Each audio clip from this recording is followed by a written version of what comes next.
Good morning students, Radhe Radhe. आज का हमारा टॉपिक है टाइप्स ऑफ ऑर्गेनिज्म। आज हम पढ़ेंगे ऑर्गेनिज्म के बारे में के अकॉर्डिंग ऑर्गेनिज्म को कितने पार्ट में डिवाइड किया गया है।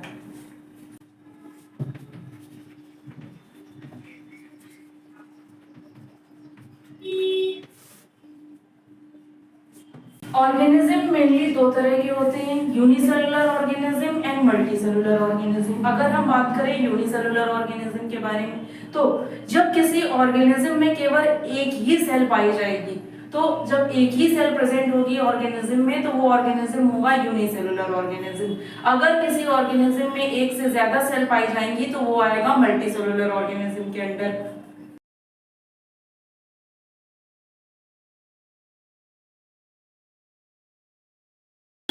As I have earlier discussed, if we talk about unicellular organism, then we know unicellular organisms are only composed of one cell.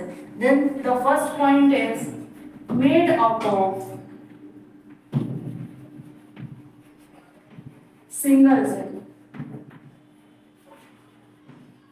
If we talk about multicellular organism, then we can say that these are made up of many cells.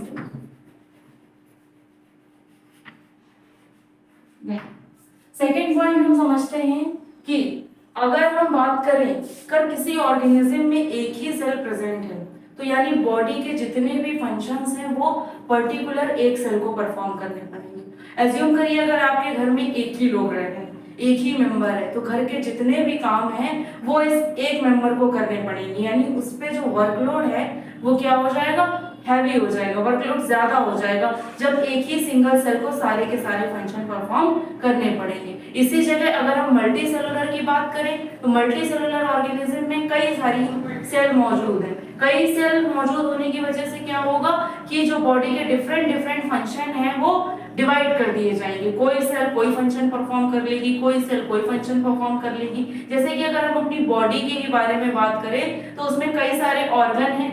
अगर हम organ की बात करते हैं तो organ कई सारे cell से मिलकर ही बनता है। तो बॉडी में कई सारे ऑर्गन, जैसे अगर हम हार्ट की बात कर ले तो उसका काम है पंपिंग करना, अगर हम किडनी की बात कर ले तो उसका काम है फिल्ट्रेशन करना।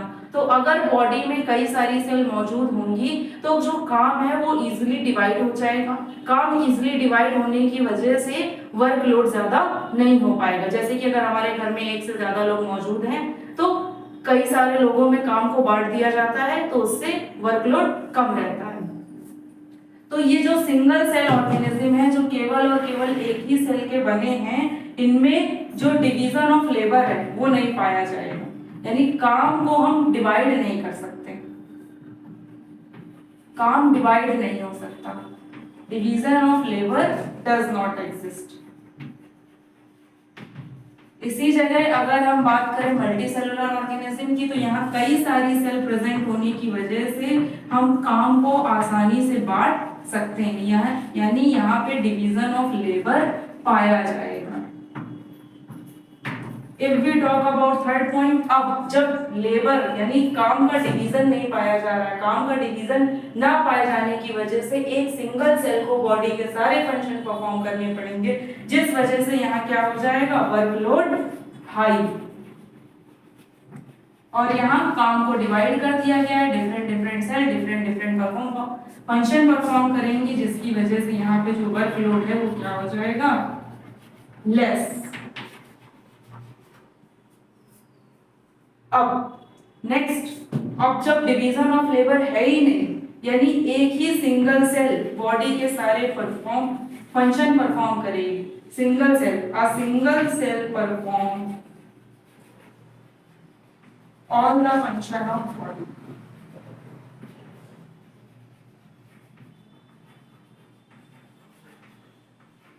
अगर हम मल्टी सेलुलर ऑर्गेनिज्म की बात करें तो यहाँ डिफरेंट फंक्शन परफॉर्म करने के लिए डिफरेंट डिफरेंट सेल प्रेजेंट हैं।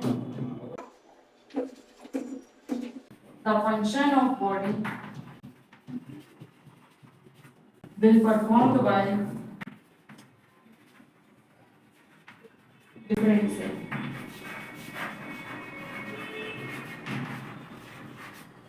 अगर हम एग्जांपल की बात करें तो यूनिसेलुलर ऑर्गेनिज्म में कौन कौन आते हैं जो सिंगल सेल के बने हुए हैं? Paramecium, amoeba, bacteria, etcetera.